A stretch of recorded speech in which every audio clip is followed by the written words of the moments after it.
Բարի օր բոլորին եւ բարի գալուս Mountain High Farms Ջրաղացի ձոր Դիլիջան ազգային պարկ Տավուշ Այսօր ես ձեզ պատմելու եմ թե ինչու օրացույցը մեզ մոտ չի աշխատում եւ իրականում ինչպես ենք մենք որոշում թե ինչ օրացույցով ենք մենք ապրում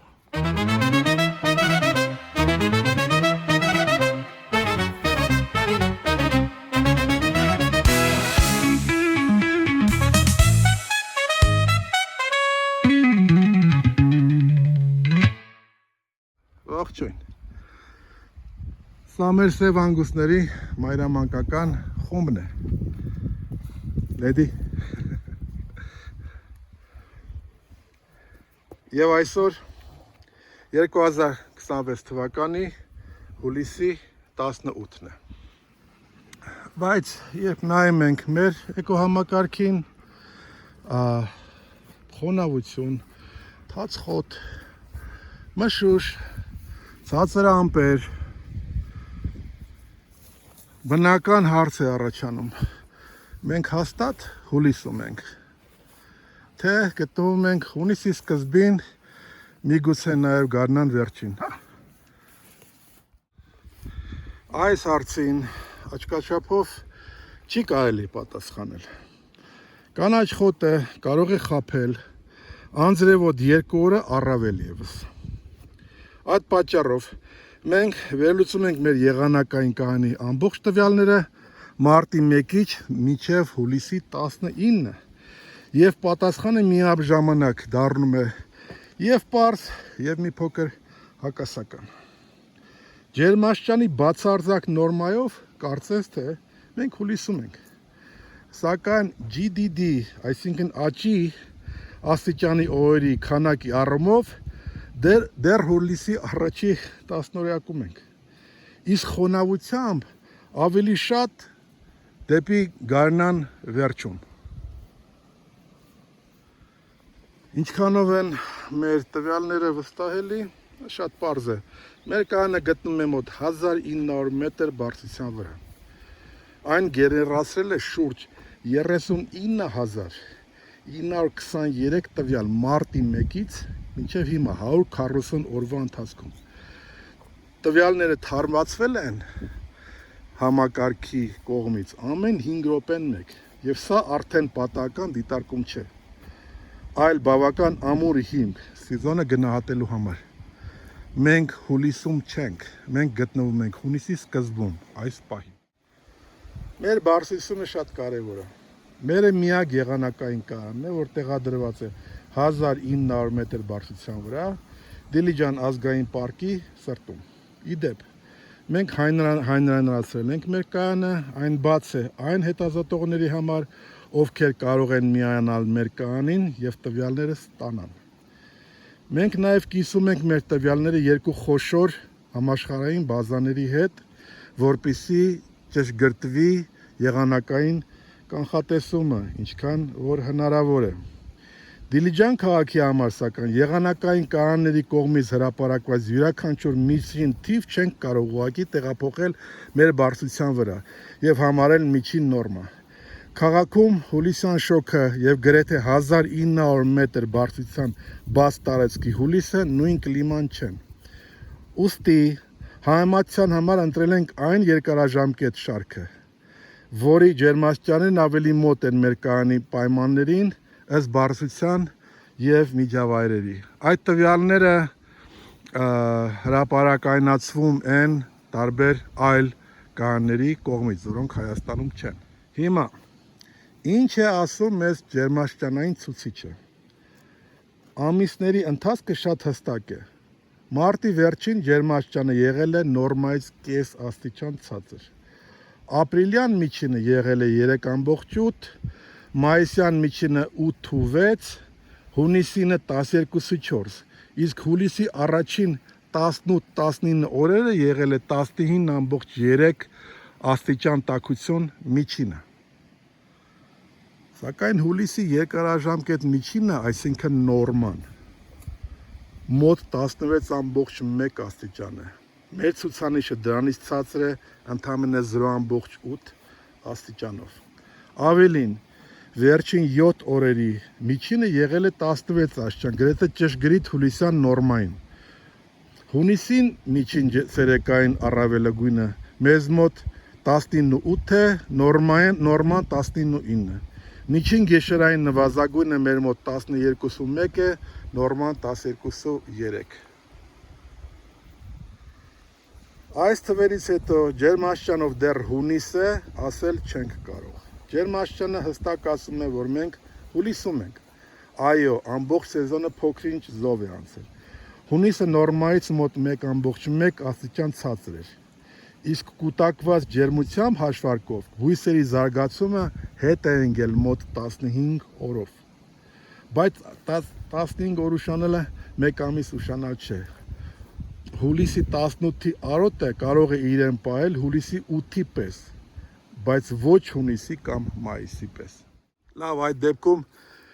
ինչն է, որ մեզ անընդհատ հունիս է հիշեցնում։ Պատասխանը ջուրն է։ Մարտի 1-ից մինչև հուլիսի 18-ը մեր կայանը գրանցել է 348.8 մմ տեղումներ, բայց այդ ջուրը հավասարաչափ չի բաշխվել։ Մարտից հունիս ընկած շրջանը Դիլիջան ազգային պարկի համար առավել համապատասխան նորմայի համեմատ հիմնականում չոր է եղել։ Հատկապես մայիսին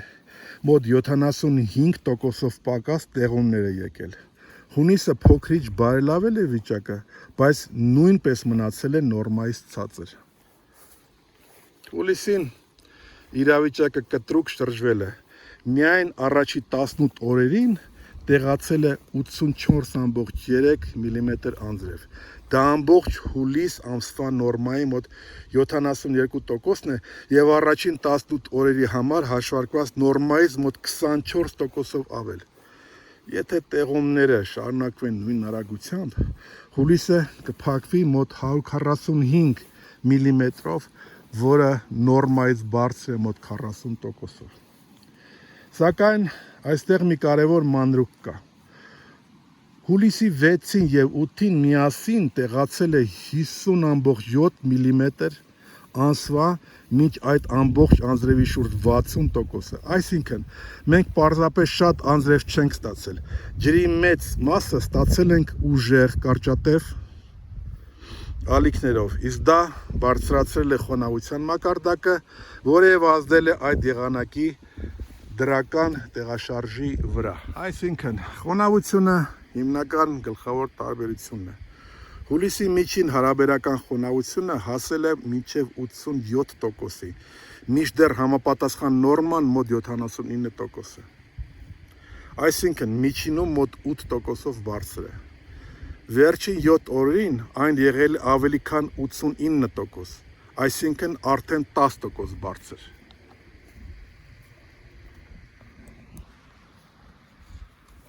Հուլիսյան միջին ցողի կետը 13.1 աստիճան է, շատ մոտ գիշերային օդի ջերմաստիճանին։ Այդ պատճառով է խոտը երկար ժամանակ թաց մնում, հաճախ առաջանում են ցող, մշուշ եւ ցածր ամպեր։ Իսկ հողնոբույսը դանդաղ են չանում։ Սրանք են տվյալների այն մասը, որոնք իսկապես հունիս կամ ուշ գարուն են հիշեցնում։ Ոչ թե ջերմաստիճանը, այլ օդի եւ հողի ջերմային ռեժիմը։ Մեր աչքը տեսնում է թաց, կանաչ եւ ասում. դեռ գարուն է։ Ջերմաչափը պատասխանում է. ոչ, սա հուլիս է։ Երկուսն էլ մասամբ ճիշտ են, պարզապես խոսում են տարբեր բաների մասին։ Արոտի համար ինչ է սա նշանակում։ Առաջին լավ նորությունն այն է, որ խոնավությունը հիմա բավարար է մակերեսային հողի եւ բուսականության համար։ Զովասեր բույսերը եւ երեքնուկը չեն մտել ամառային քնի մեջ, շոկային ստրեսի գրեթե չկա, չեն ենթարկվել։ Իսկ ցածր գոլորշիացման պատճառով հողի մեջ կուտակած ջուրը երկար է աշխատում, իսկ դա նշանակում է, որ վերջապես արածեցված տեղամասերն ավելի ուժեղ վերականգնման հնարավորություն են ստացել։ Սակայն խոտի կանաչ գույնը դեռ չի նշանակում, որ տեղամասը պատրաստ է նոր արածեցման։ Վերջին 7 օրի արևային էներգիան եղել է օրական ընդամենը 12.1 մեգաջոուլ 1 քառակուսի մետրի վրա։ մինչդեռ հունիսի միջինը մոտ 17.2 մեգաջաուլ էր, ավելի քան 5 մեգաջաուլով ավելին, քան մենք ստացել ենք մինչև այժմ։ Սա նշանակում է, որ ջուրը շատ է, բայց արևը քիչ, ուստի բույսը կարող է արագ կանաչել, սակայն չհասցնել հասունանալ։ Սա նշանակում է, որ խոտը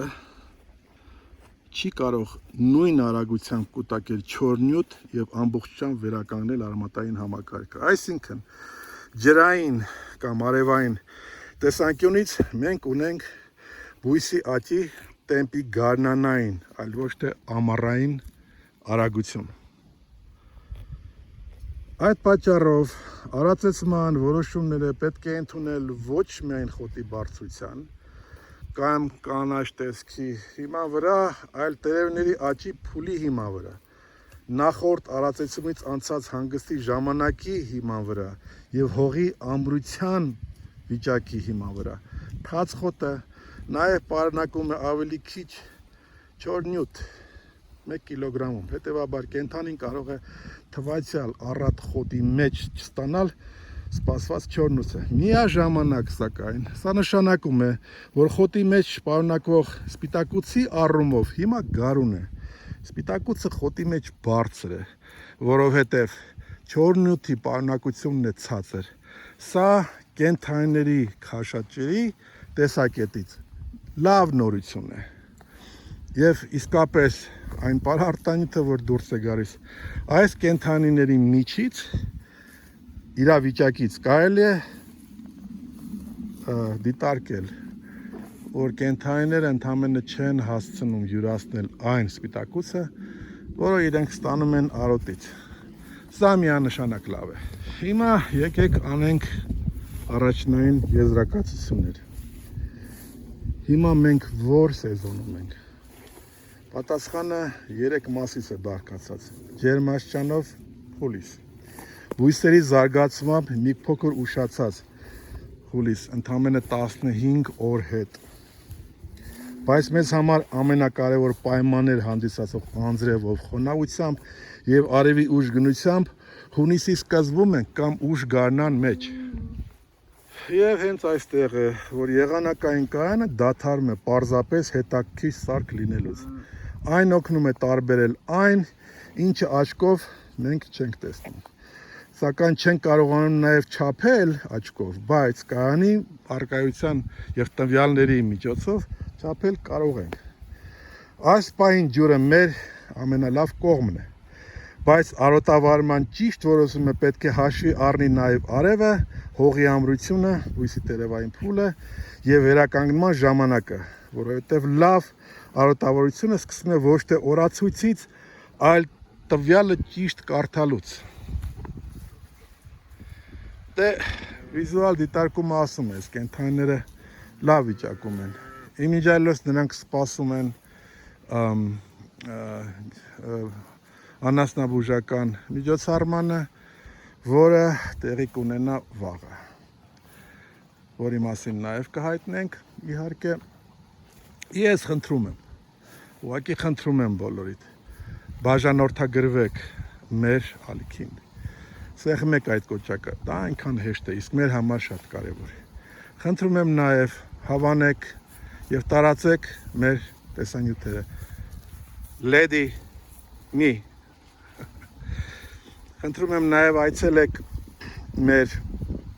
այս տեսանյութի տակ դրված մեր կայքեջի հղումով եւ ծանոթացեք մեր աշխատանքների վերականգնողական արոտավարության, սև անգուստների եւ այլ նորությունների հետ։ Այնտեղ նաև կարող եք տեսնել, թե որտեղից գնել մեր ամբողջությամբ բնական, բացառապես Դիլիջան ազգային պարկի արպիական արոտներում աճեցված սև անգուսի միսը։ Ինչպես նաև կարող եք այցելել այս տեսանյութի տակ գտնված մեկ այլ հղմամբ, հենց առաջին հղումը, որը ձեզ կտանի մեր Buy AM հարթակում գտնվող համացանցային խանութ, որտեղ կարող եք ծանոթանալ եւ տեսականին, այնտեղ արկա, եւ ընդամենը մեկ հպումով գնել մեր բարձրակարգ արտադրանքը։ Ես շնորհակալություն եմ հայտնում բոլորին եւ կտեսնվեք։ Իսկ ինչ է այստեղ թաքնվել։ Բազի մամայի մոտ։ Շուտ։ Բազի։ Արև։ Արագանցի։ Դու էլ անցի։ Նայ, միջև չանցնես, ես չեմ անցնելու։ Ապրես։ Անցի։ Լեդի միած սրան քշիլը շուտ արա։ Լեդ, միատ գնա։ Լեդի։ Հեսա գա լեդին։